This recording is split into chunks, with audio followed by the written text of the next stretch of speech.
The coordinated IDF operation in Shifa hospital in Gaza City has been ongoing. A Hamas leader was among over 20 terrorists killed and many others captured on day 165 of the war in Gaza. Defense Minister Yoav Gallant said that troops turned the hospital into a death trap for the terrorists. Speaking to troops, Gallant said the raid is another step toward bringing down Hamas. IDF troops also found weapons and money provided by Hamas and Palestinian Islamic Jihad to its operatives at the hospital.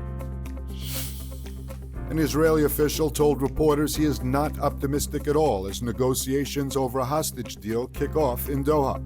At the same time, the official said that building international and domestic pressures make it essential that Israel exhaust every opportunity.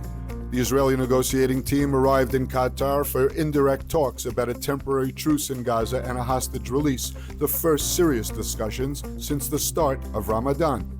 A senior diplomatic official told reporters that the talks will take at least 2 weeks and are expected to be painstaking. Amid an increasingly public spat regarding the war in Gaza, U.S. President Joe Biden and Israeli Prime Minister Benjamin Netanyahu held a 45-minute conversation. During the talk, it was decided that Israel will send a team to Washington to discuss a potential military operation in Gaza's southern city of Rafah. The White House confirmed it was the first conversation between the two leaders since February 15th. According to the White House, President Biden and Netanyahu discussed the latest developments in Israel and Gaza, including the situation in Rafah and efforts to increase humanitarian assistance to Gaza.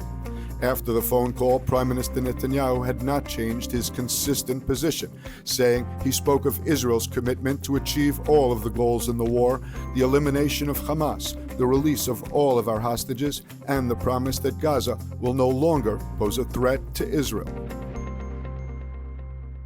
Experience the power of truth with ILTV News. If you're looking for quality content and captivating visuals, join our news community and become an integral part of our team as we embark on a mission to unveil the real Israel, dismantling the web of lies and misinformation that surround reporting on Israel.